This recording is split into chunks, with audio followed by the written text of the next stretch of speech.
Hello दोस्तों, मेरा नाम है आनंद और आप देख रहे हो द कॉमर्स ट्यूटर। इन्वेंट्री की डिस्कशन में ना कुछ ऐसे टॉपिक्स थे जो मुझे आपके साथ डिस्कस करना था, पर वो डिस्कस करना छूट गया था। तो उसको आज की लास्ट क्लास में थोड़ा सा डिस्कस कर लेंगे। ठीक है, एक बार मेरे साथ देखना, देखते हुए चलना, स्क्रीन पे थोड़ा सा ध्यान देना।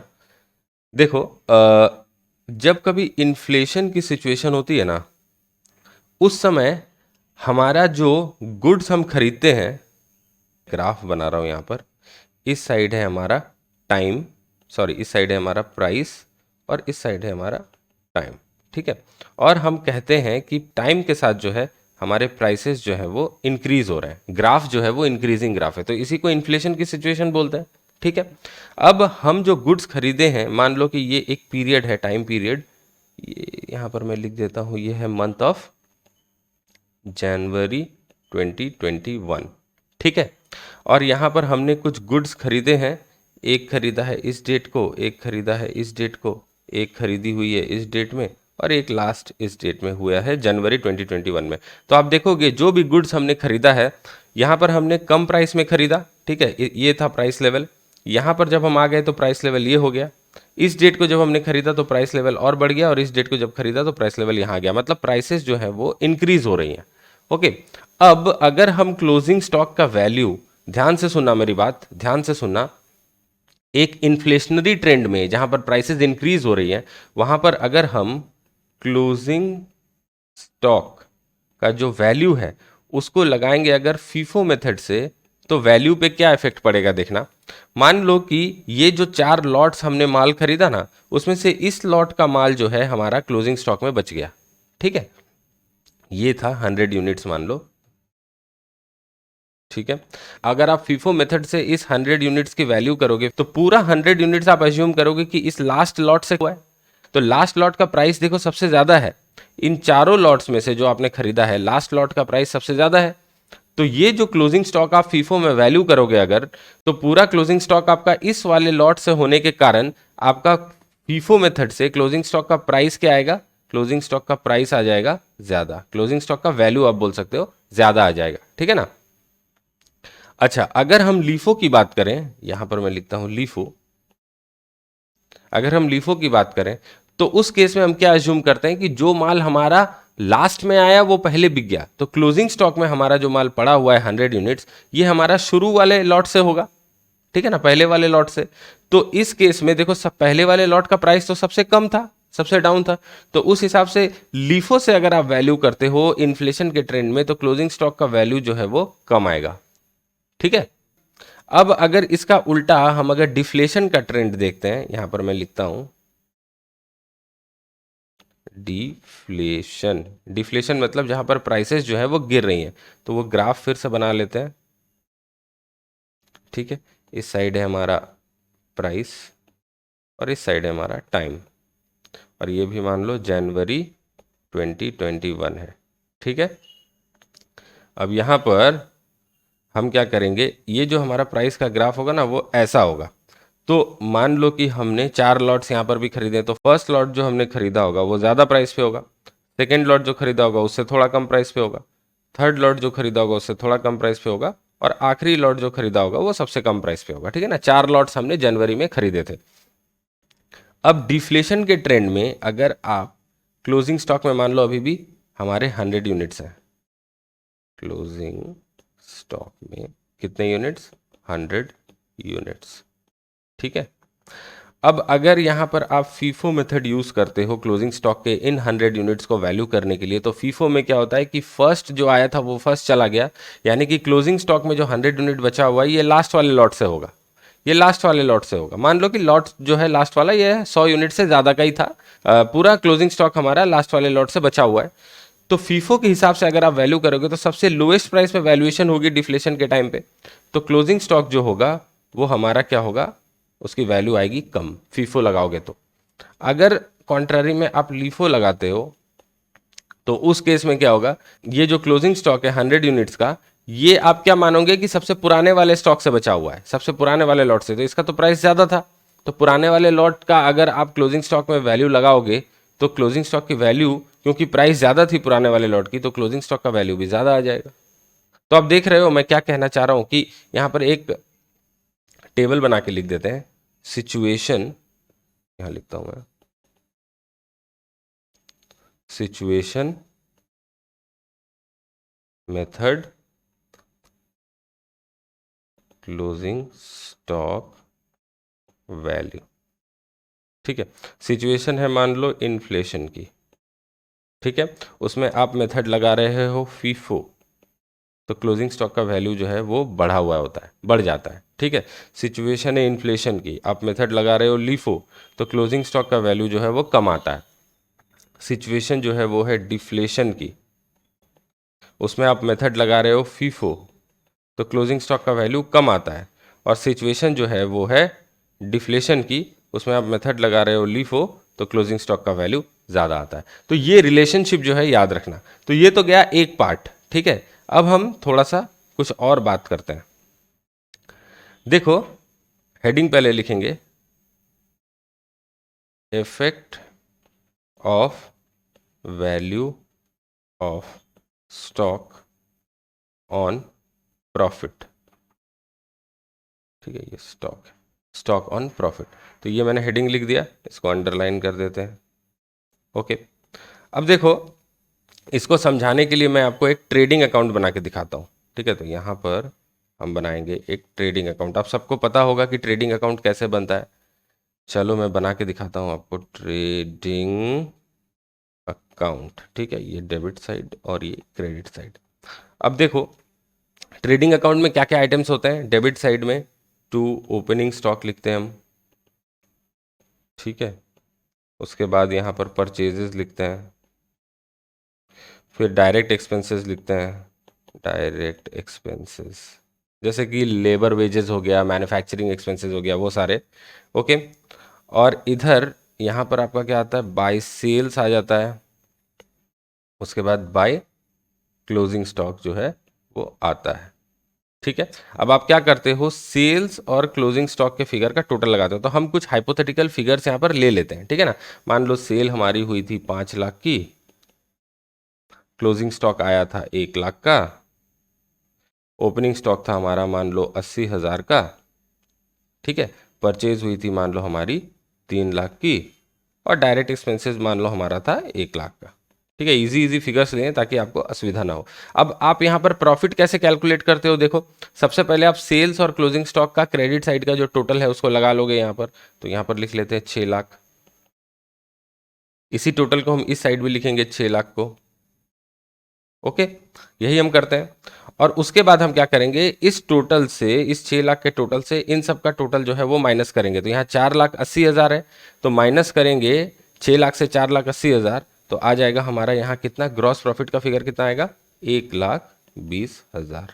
ठीक है, तो ये हमारा आता है ऐसे ग्रॉस प्रॉफिट। ठीक है, और ये हमारा होता है बैलेंसिंग फिगर। ऐसे हम निकालते हैं फाइनल अकाउंट्स, अगर आपने किया होगा तो आपको याद होगा, हम ऐसे ही निकालते हैं। अब मान लो कि हमारा जो क्लोजिंग स्टॉक का वैल्यू है, हमने एक ऐसा मेथड लगाया कि ये जो क्लोजिंग स्टॉक का वैल्यू है ये 1 लाख नहीं 1,10,000 आ गया। ठीक है, ध्यान से सुनना मेरी बात।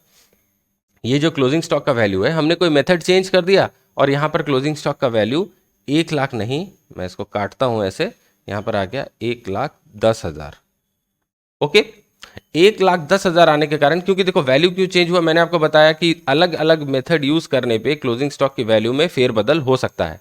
ठीक है ना, तो यहां पर क्लोजिंग स्टॉक की जो वैल्यू है, इसको मेथड चेंज करने पे 1,10,000 हो गया। ओके, तो 1,10,000 का इफेक्ट क्या आएगा, देखो यहां पर आपका टोटल जो 6 लाख था, रुको मैं इसको, यहां पर जो टोटल 6 लाख था ये 6,10,000 हो जाएगा।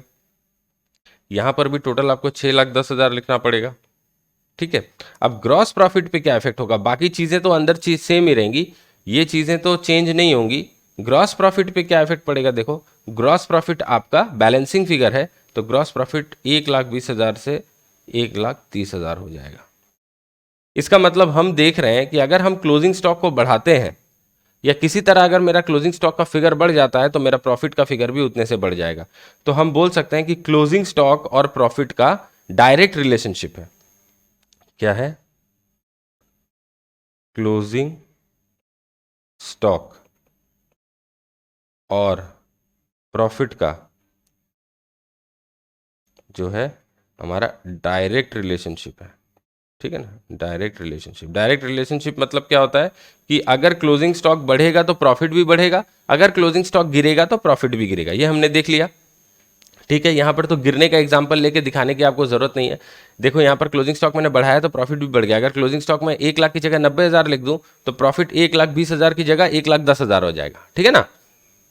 ये हो गया। अब देखते हैं कि इन सब चीज़ों को थोड़ा सा मिटा देते हैं, ठीक है। अब पुराने सिचुएशन में आ गए। अब थोड़ा सा ओपनिंग स्टॉक का देख लेते हैं, ओपनिंग स्टॉक से क्या इफेक्ट पड़ता है। अगर ओपनिंग स्टॉक को हम यहाँ पर मान लो 80,000 की जगह ये वैल्यू हमारा होता 90,000 और बाकी सारी चीज़ें सेम होती, तो ग्रॉस प्रॉफिट हमारा कितना आता, 6 लाख से फिर हमको माइनस करना पड़ता 6 लाख से हमको माइनस करना पड़ता 90,000, 3 लाख और 1 लाख, यानी कि 4,90,000। तो हमारा ग्रॉस प्रॉफिट कितना आता, यहाँ पर 1,10,000 आता, ठीक है। यानी कि ग्रॉस प्रॉफिट 10,000 कम हो जाता। तो आप बोल सकते हो कि अगर हम ओपनिंग स्टॉक को बढ़ाते हैं, यहाँ पर हमने ओपनिंग स्टॉक को 10,000 से बढ़ाया तो हमारा प्रॉफिट 10,000 से कम हो गया। तो ओपनिंग स्टॉक और प्रॉफिट का एक इनवर्स रिलेशनशिप हो रहा है, ठीक है ना। यहाँ पर लिख देते हैं ओपनिंग स्टॉक और प्रॉफिट का क्या है, इनवर्स रिलेशनशिप।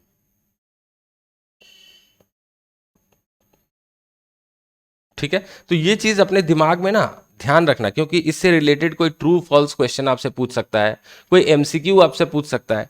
ओके, तो यहां पर देखो ऐसे आपको याद रखना है, ठीक है। ये ट्रेडिंग अकाउंट का एग्जांपल जो मैंने आपको बताया, अगर आपके दिमाग में रहेगा तो आपको याद आ जाएगा कि क्लोजिंग स्टॉक और प्रॉफिट का डायरेक्ट रिलेशनशिप है और ओपनिंग स्टॉक और प्रॉफिट का इनवर्स रिलेशनशिप है, ठीक है ना। अब इन दोनों कॉन्सेप्ट्स को कंबाइन करके भी आपसे क्वेश्चन पूछ सकता है।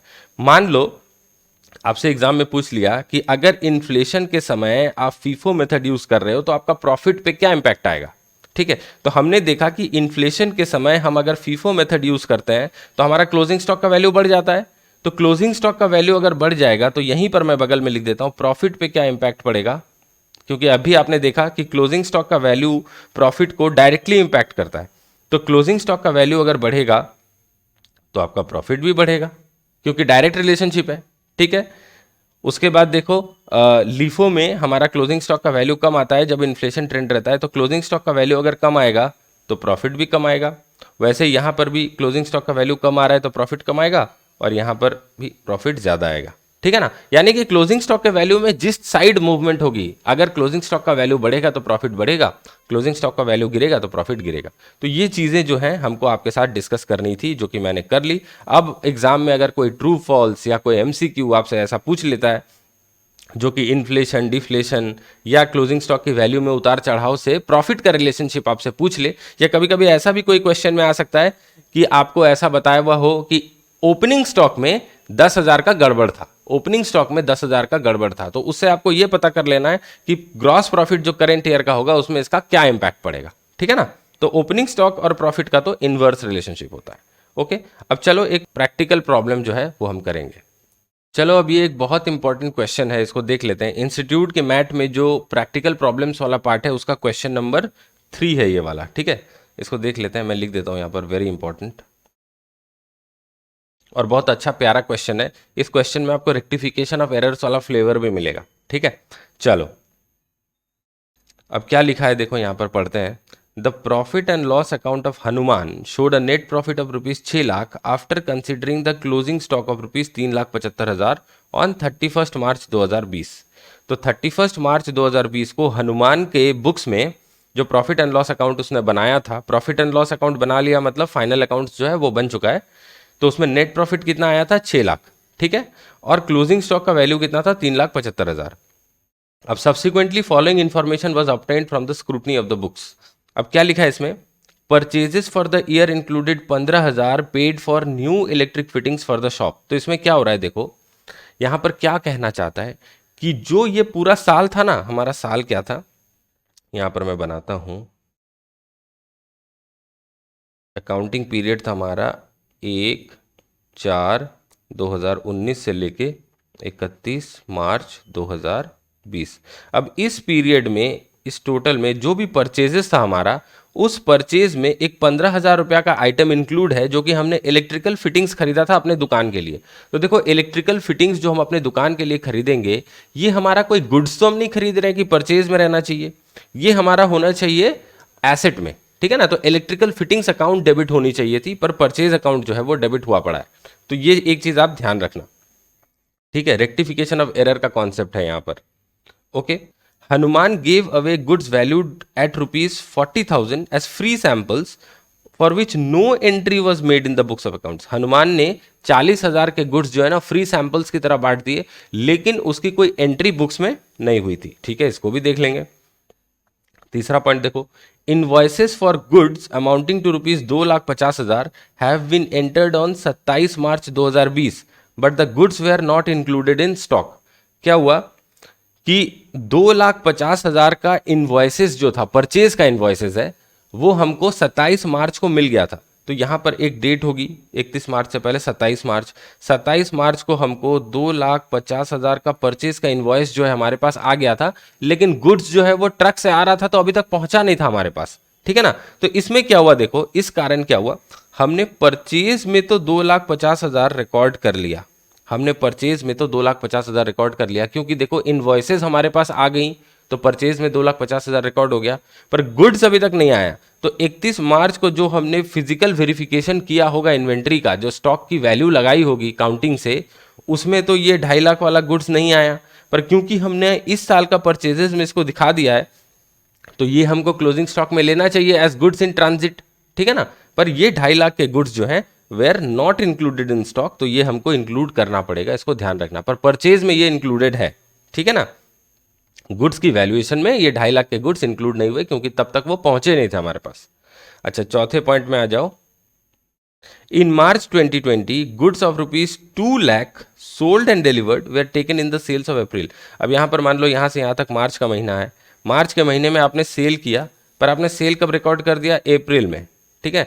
तो ये तो गलती हो गई, सेल जो है आपका हुआ मार्च में, तो इस साल का सेल है ना, ये तो इस साल से रिलेटेड सेल है, पर आपने इस साल से रिलेटेड सेल में इसको रिकॉर्ड कर दिया, तो इसको भी हमको ठीक करना पड़ेगा।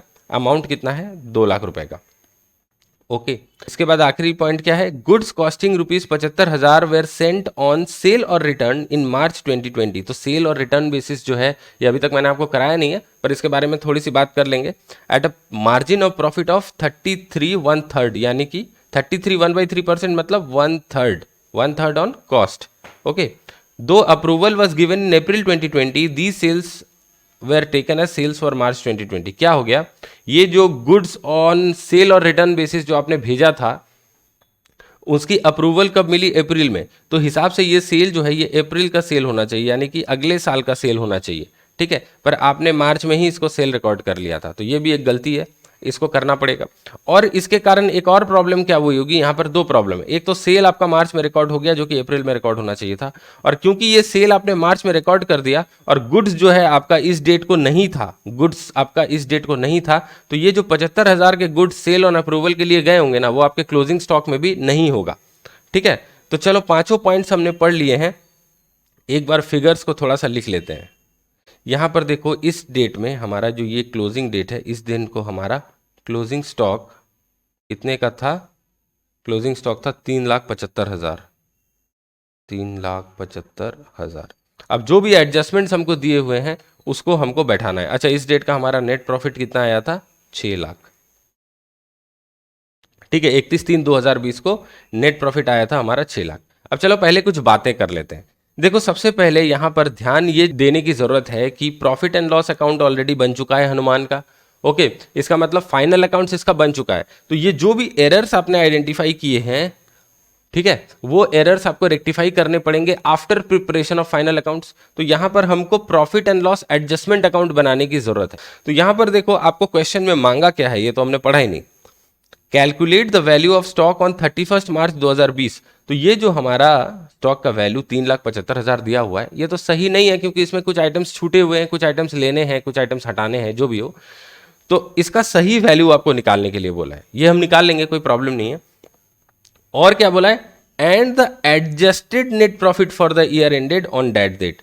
तो ये जो 31 मार्च 2020 का जो ईयर खत्म होता है, ये हमारा पूरा ईयर, इसका तो नेट प्रॉफिट हमने 6 लाख निकाल रखा है। लेकिन अब हमको क्या कैलकुलेट करना है, adjusted net profit. Adjusted net profit मतलब ये सारे एरर्स का जो इम्पैक्ट है इसको ठीक करके जो हमारा करेक्ट नेट प्रॉफिट आना चाहिए वो हमको खोजना है। तो आप मान लो कि ये प्राइमरीली एक रेक्टिफिकेशन ऑफ एरर का प्रॉब्लम है जिसमें थोड़ा सा इन्वेंट्री भी घुसा हुआ है, ठीक है ना। बेसिकली ये रेक्टिफिकेशन ऑफ एरर का प्रॉब्लम है। तो अगर आप इसको रेक्टिफिकेशन ऑफ एरर का प्रॉब्लम मान के चलो तो रेक्टिफिकेशन कब हो रही है, आफ्टर फाइनल अकाउंट्स, तो हमको पीएल एडजस्टमेंट अकाउंट यूज करना पड़ेगा, ठीक है। तो हम क्या करेंगे, हम इसको एक profit and loss adjustment account हम जर्नल एंट्रीज बना के करते थे, अब यहां पर हम profit and loss adjustment account जो है उसका एक अकाउंट बना लेंगे, ठीक है। तो एडजस्टेड प्रॉफिट कैलकुलेट करने के लिए हम क्या करेंगे, profit and loss adjustment account एक बना लेंगे। ये मैंने बना लिया, इसका नाम क्या देंगे, profit and loss adjustment account. Profit and loss adjustment account, ठीक है। यहाँ पर डेबिट और इधर में क्रेडिट। अब देखो profit and loss adjustment account में हम शुरू कैसे करेंगे, शुरू करेंगे हम ये नेट प्रॉफिट वाले बैलेंस से, ठीक है। तो इसको हम इधर लिख लेते हैं, बाय नेट प्रॉफिट, ठीक है। प्रॉफिट क्योंकि हमारा क्रेडिट बैलेंस होता है तो profit and loss adjustment account के क्रेडिट साइड में ही आएगा 6 लाख। अब एक चीज ध्यान देना, जो भी चीजें हमारे प्रॉफिट को बढ़ाएंगी, इस 6 लाख को जो भी चीजें, जो भी एरर के कारण हमारा प्रॉफिट बढ़ेगा उसको हमको क्रेडिट साइड में लिखना होगा, तभी तो जाके इस 6 लाख में ऐड होगा।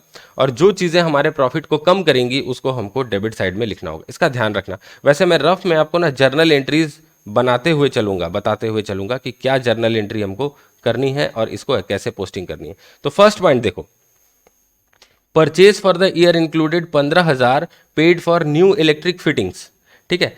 तो 15,000 हमारा इलेक्ट्रिक फिटिंग्स के लिए पे हुआ था, लेकिन वो परचेज अकाउंट में इंक्लूडेड था। तो ये परचेज अकाउंट किस साल से रिलेट करता है, इस हमारे पुराने वाले साल से, ओके। तो हम इसको रेक्टिफाई करने के लिए एंट्री क्या करनी पड़ेगी हमको, अगर हमको जर्नल एंट्री से रेक्टिफाई करना होता तो हमको एंट्री क्या करना पड़ता, मैं लिखता हूं, परचेज अकाउंट ऑलरेडी हमारा बढ़ा हुआ है, 15,000 से डेबिटेड है तो उसको क्रेडिट करना पड़ेगा। और इलेक्ट्रिकल फिटिंग्स एक एसेट है, ठीक है ना, इलेक्ट्रिकल फिटिंग्स हमारा रिकॉर्डिंग नहीं हुआ था तो उसको हमको डेबिट करना पड़ता 15,000 से, टू परचेज अकाउंट हमको करना पड़ता 15,000 से। ये रेक्टिफाइंग एंट्री है। लेकिन क्योंकि हम फाइनेंशियल ईयर खत्म होने के बाद, फाइनल अकाउंट्स बनाने के बाद कर रहे हैं, तो नॉमिनल अकाउंट को रिप्लेस कैसे करते हैं, पीएल एडजस्टमेंट अकाउंट से, ठीक है। तो अब हमारा एंट्री क्या बना, देखो पहले पॉइंट का एंट्री बना electrical fitting account debit to PL adjustment, यानी कि पीएल एडजस्टमेंट अकाउंट को क्रेडिट करेंगे, इलेक्ट्रिकल फिटिंग को डेबिट करेंगे। तो यहां पर आ जाओ, देखो पीएल एडजस्टमेंट अकाउंट के क्रेडिट साइड में हम लिखेंगे बाय इलेक्ट्रिकल फिटिंग, मैं शॉर्ट में लिख रहा हूं, ठीक है ना, ये 15,000, ओके। पहला वाला जो पॉइंट है वो हमने रिकॉर्ड कर दिया, तो इसको ऐसे मार्क कर देते हैं। उसके बाद Hanuman gave away goods valued at ₹40,000 as free sample for which no entry was made in the books of accounts. अब देखो 40,000 जो फ्री सैंपल हम देते हैं उसकी एंट्री क्या होती है, देखो फ्री सैंपल देने के लिए आप एडवर्टीजमेंट अकाउंट डेबिट कर सकते हो, ठीक है। और गुड्स आपके चले गए तो गुड्स जब चले जाते हैं एडवर्टीजमेंट से, चैरिटी से वगैरह से, तो परचेज अकाउंट को क्रिएट करना पड़ता है, ठीक है। तो ये 40,000 का, ये भी 40,000 का।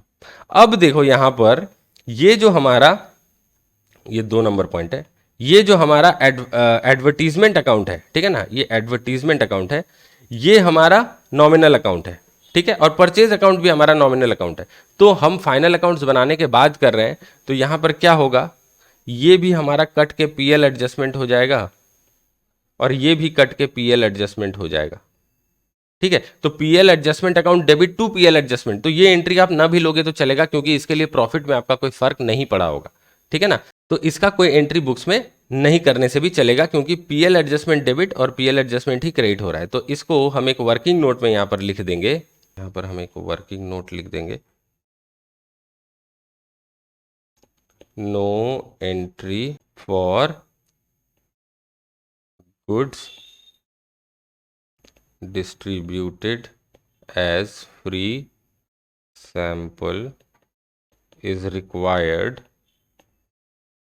As it does not affect the profit. ठीक है, लेकिन इंस्टीट्यूट के मैट का जो सोल्यूशन है ना, उसमें एक बार 40,000 इधर लिया है, एक बार 40,000 इधर लिया है। तो आप देख के कंफ्यूज हो जाएगा कि सर गलत सिखा रहे हैं, पर अब मैंने आपको पूरा लॉजिक के साथ यहाँ पर बता दिया है कि ये जो इसकी रेक्टिफिकेशन एंट्री बनेगी, इसमें देखो पीएल एडजस्टमेंट अकाउंट ही डेबिट हो रहा है, पीएल एडजस्टमेंट अकाउंट ही डेबिट हो रहा है और पीएल एडजस्टमेंट अकाउंट ही क्रेडिट हो रहा है। तो आप क्या एंट्री लोगे उसका? एक ही अकाउंट डेबिट, एक ही अकाउंट क्रेडिट, इसका एंट्री लेने का जरूरत नहीं है। ठीक है, चलो अब थर्ड पॉइंट पे आते हैं। ये भी हमने कर लिया। Invoices for goods amounting to rupees 2,50,000 have been entered on 27 March 2020 but the goods were not included in stock. तो 2,50,000 का हमको इनवॉइस मिल गया था, 27 मार्च को हमने परचेजेस की एंट्री कर ली थी, पर गुड्स इंक्लूड नहीं हुए थे स्टॉक में। तो इस दिन जो हमने क्लोजिंग स्टॉक का वैल्यू लगाया 3,75,000, ये वैल्यू हमारा कम लग गया। ठीक है ना, इसमें हमारा 2 लाख का गुड्स ऐड होना चाहिए था, सॉरी 2 लाख नहीं, कहाँ गया ये 2.5 लाख का गुड्स हमारा इसमें ऐड होना चाहिए था, पर ऐड नहीं हुआ क्योंकि उस दिन तक गुड्स हमको रिसीव नहीं हुआ था ना। तो गुड्स रिसीव नहीं हुआ था तो फिजिकल काउंटिंग में ये चीज पकड़ाया नहीं। तो हमको क्या करना पड़ेगा, क्लोजिंग स्टॉक में देखो परचेज हमने कर लिया इसी साल, गुड्स हमारा ट्रक से आ रहा है, पर वो जो ट्रक में गुड्स पड़ा हुआ है वो तो हमारा गुड्स है ना। आज की डेट में 31 मार्च के डेट में तो वो हमारा गुड्स है, वो तो सप्लायर ने उधर से भेज दिया। हमारा गुड्स हमारे गोडाउन में नहीं है, ट्रक में है। तो इसका मतलब ये तो नहीं कि वो हमारा गुड्स नहीं है तो हमारा ही गुड्स। ठीक है ना, तो इस दिन को हमको 3,75,000 में 2 लाख या 2.5 लाख जो भी है ये तो ऐड करना पड़ेगा। ठीक है ना, तो यहां पर हमारी रेक्टिफिकेशन एंट्री क्या होगी, देखो हमने जब स्टॉक का वैल्यू लगाया तो स्टॉक का वैल्यू लगाते समय हमारा क्या कहते हैं 2,50,000 रुपया स्टॉक का वैल्यू कम लगा। तो स्टॉक हमारा एसेट है, क्लोजिंग स्टॉक जो क्लोजिंग डेट पे पड़ा रहता है वो हमारा एसेट होता है। तो एसेट हमारा 2,50,000 से कम डेबिट है, तो स्टॉक को हमको 2,50,000 से डेबिट करना पड़ेगा, 2,50,000 से डेबिट करना पड़ेगा। कर लिया हमने। ठीक है, अब मैंने आपको ऑलरेडी थोड़ी देर पहले बताया कि अगर किसी कारण से आपकी स्टॉक की वैल्यू बढ़ती है, अगर किसी कारण से आपकी स्टॉक की वैल्यू बढ़ती है क्लोजिंग स्टॉक की, तो प्रॉफिट भी बढ़ेगा। ठीक है ना, तो क्योंकि हमारा प्रॉफिट बढ़ रहा है हमको पीएल एडजस्टमेंट अकाउंट को क्रेडिट करना पड़ेगा। क्या करना पड़ेगा, पीएल एडजस्टमेंट अकाउंट को क्रेडिट करना पड़ेगा।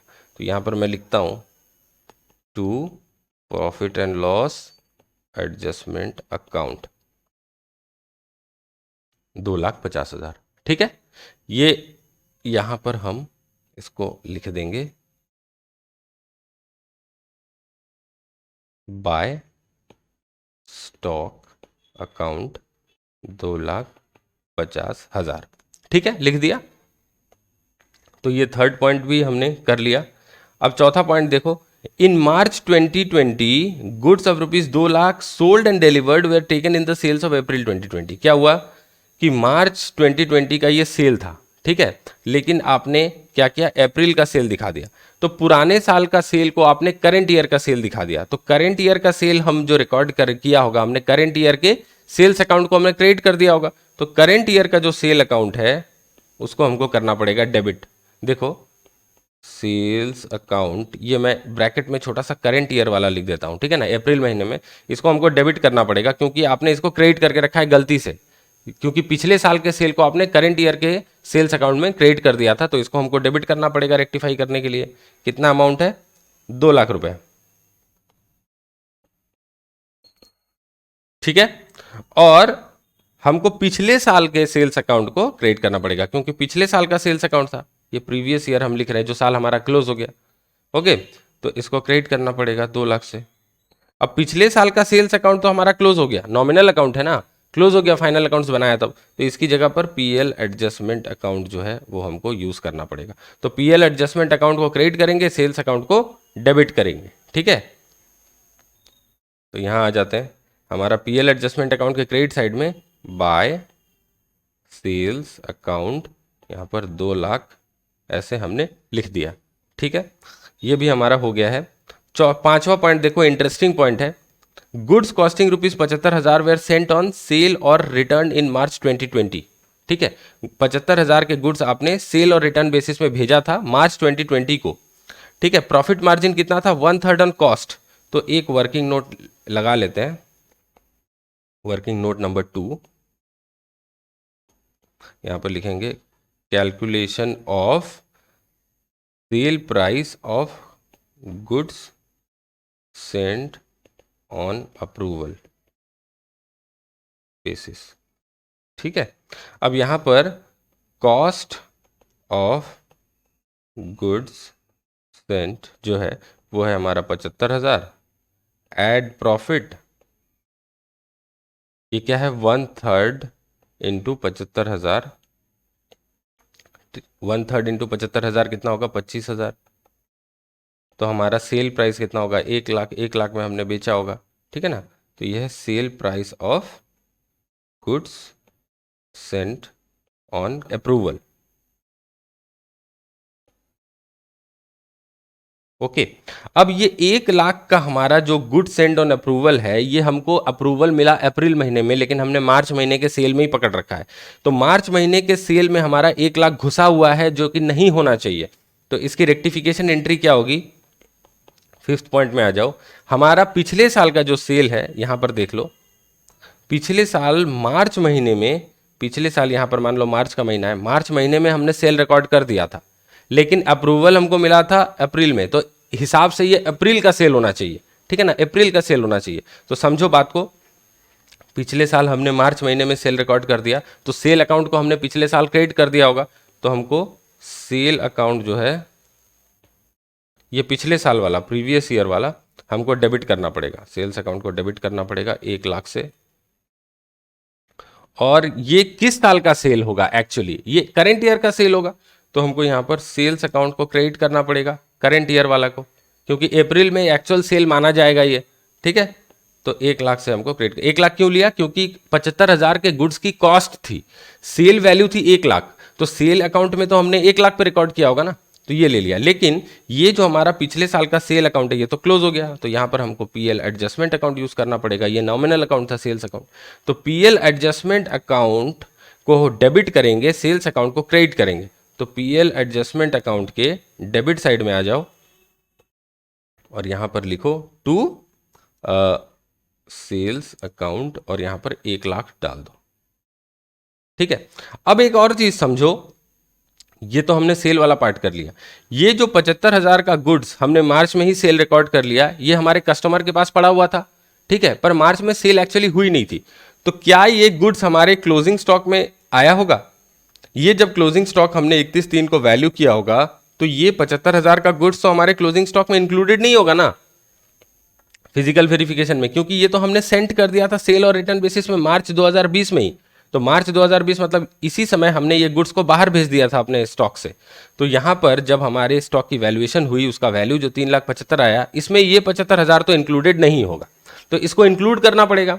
तो स्टॉक की वैल्यू अगर हमारी बढ़ जाएगी तो प्रॉफिट भी बढ़ेगा। तो हमारा स्टॉक अकाउंट डेबिट जो एंट्री हमने यहीं पर किया था, ये वाला एंट्री, इसको फिर से करना पड़ेगा हमको, ठीक है, क्योंकि ये हमारा क्लोजिंग स्टॉक का पार्ट होना चाहिए। ये जो गुड्स हमने भेजा है अपने कस्टमर के पास, ये एक्चुअली हमारा गुड्स है, अभी तक उसने सेल को अप्रूव नहीं किया, तो 31 मार्च को तो ये हमारा क्लोजिंग स्टॉक माना जाएगा, ठीक है।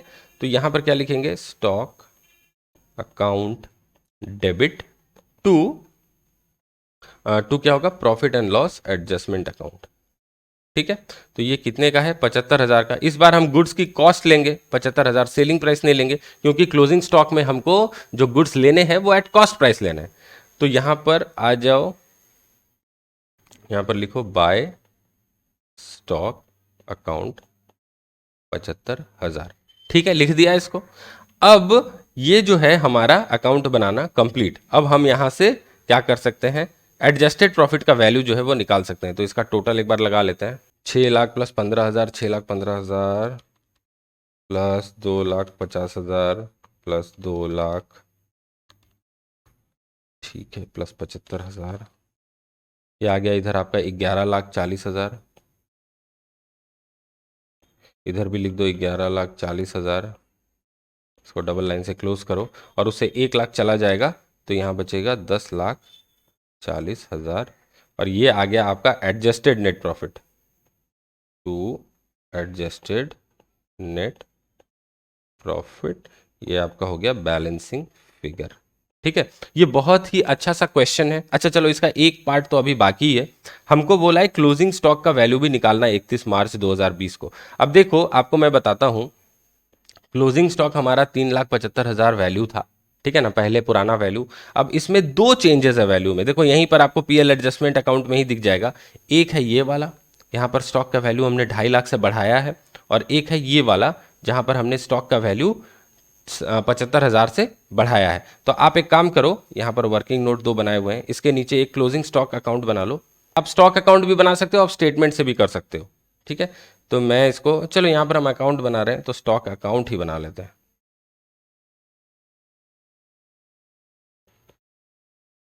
स्टॉक अकाउंट, ठीक है।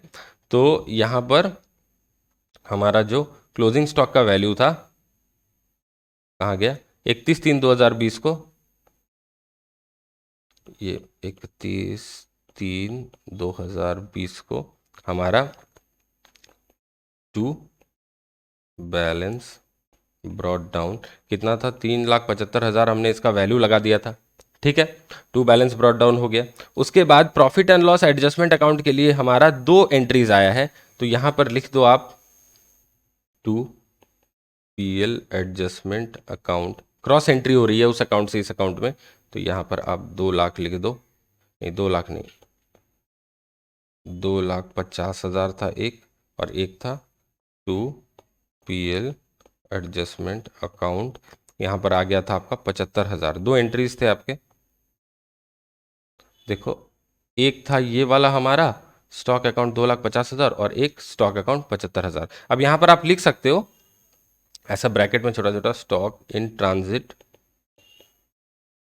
ठीक है ना। स्टॉक इन ट्रांजिट को आपने क्लोजिंग स्टॉक में नहीं लिया था, उसको आपने ऐड कर दिया, और स्टॉक ऑन सेल और approval, sale on approval basis, ठीक है ना। तो ये दोनों हमने ऐड कर दिया, तो हमारा बैलेंस कितना आ जाएगा, इसको 3,75,000 plus 2,50,000 plus 75,000 equal to 7 lakh. तो इधर टोटल आ गया 7 लाख, इधर भी टोटल बैठा लो 7 लाख, यहाँ पर लिख दो by balance carried down 7 lakh. तो आपके क्लोजिंग स्टॉक की रिवाइज्ड फिगर कितनी आ गई, 7 लाख रुपए, ठीक है। तो ये आंसर जो है हमारा बन गया, ठीक है ना। इसको इंस्टीट्यूट के मैट ने दूसरे तरह से सॉल्व करके दिखाया, आप चाहो तो वैसे देख सकते हो, कोई प्रॉब्लम नहीं है। यहां पर मैं दिखाई देता हूं आपको, कहाँ गया इंस्टीट्यूट का सॉल्यूशन, ये रहा।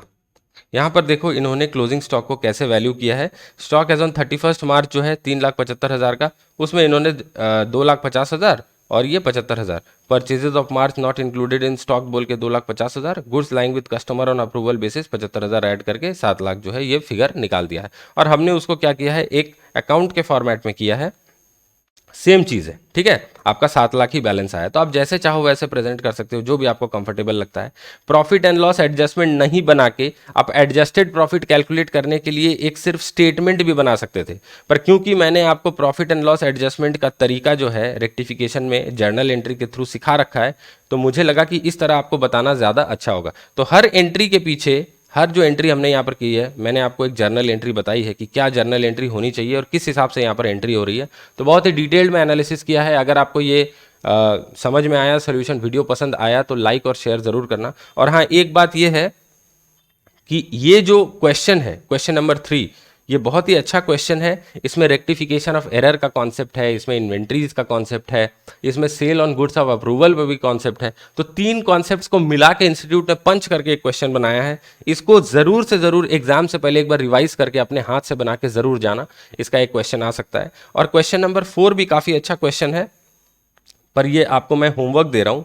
कहाँ गया क्वेश्चन नंबर 4, ये रहा, प्रैक्टिकल प्रॉब्लम्स का क्वेश्चन नंबर 4। अगर इसको बनाने में आपको कुछ प्रॉब्लम आती है तो आप मेरे से टेलीग्राम ग्रुप में पूछ लेना, मैं आपको बता दूंगा इसका सोल्यूशन, ठीक है। इस मैट के नीचे भी सोल्यूशन दिया हुआ है, फिर भी अंडरस्टैंडिंग में कोई प्रॉब्लम होती है तो पूछ लेना, मैं बता दूंगा। और 2 क्वेश्चंस यहाँ पर आपके छूटे हुए हैं, 1 और 2, ये आपके होंगे होमवर्क, ठीक है। ये दोनों ईजी हैं, ऐसा क्वेश्चन हमने ऑलरेडी कवर किया है। और यहाँ पर 2 इलस्ट्रेशंस भी थे, ये इलस्ट्रेशन नंबर 11 और इलस्ट्रेशन नंबर 12, ये आपको होमवर्क करना है, और ये भी आपको होमवर्क करना है, ठीक है, ये सारे होमवर्क्स आप ठीक से कर लेना और उसके बाद हमको बताना। अच्छा एक चीज़ और, ये जो आपका ट्रू फॉल्स का क्वेश्चन है, अब मैं आपके साथ डिस्कस नहीं करने वाला क्योंकि इन्वेंट्रीज में ऑलरेडी मैंने 5 क्लासेस दे दी हैं, तो आप पढ़ लेना। अगर किसी भी क्वेश्चन में आपको समझने में कोई भी डाउट हो, ट्रू फॉल्स एमसीक्यू, तो आप मेरे से पूछना, ज़रूर पढ़ना खुद से, ठीक है ना। ये सारे आपके होमवर्क्स हैं, ये ठीक है, इन सबको जरूर पढ़ना, वरना ट्रू फॉल्स आ जाएगा तो आप लिख नहीं पाओगे एग्जाम में। और पूरा मैथ में जो भी सब्जेक्ट मैटर है उसको एक बार रीड भी कर लेना, ठीक है। मैंने आपको तो ओवरऑल नोट से पढ़ा दिया, लेकिन यहाँ पर जो भी चीज़ें लिखी हुई हैं एक बार उनको गो थ्रू कर लेना, रीड कर लेना, ठीक है। तो इसी के साथ इन्वेंट्री की जो डिस्कशन है हम इस वीडियो में ख़त्म कर रहे हैं। आशा करता हूं कि आपको जो भी चीज़ें मैंने यहाँ पर सिखाई हैं, अच्छे से समझाई हैं, वो आपको समझ में आ गया होगा। अगर आपको समझ में नहीं आया तो टेलीग्राम ग्रुप में पूछ लेना, अगर समझ में आ गया तो बहुत अच्छी बात है। वीडियो को लाइक और शेयर कर देना और चैनल को भी सब्सक्राइब कर लेना। इस वीडियो को देखने के लिए आपका बहुत बहुत धन्यवाद। आपका दिन शुभ हो।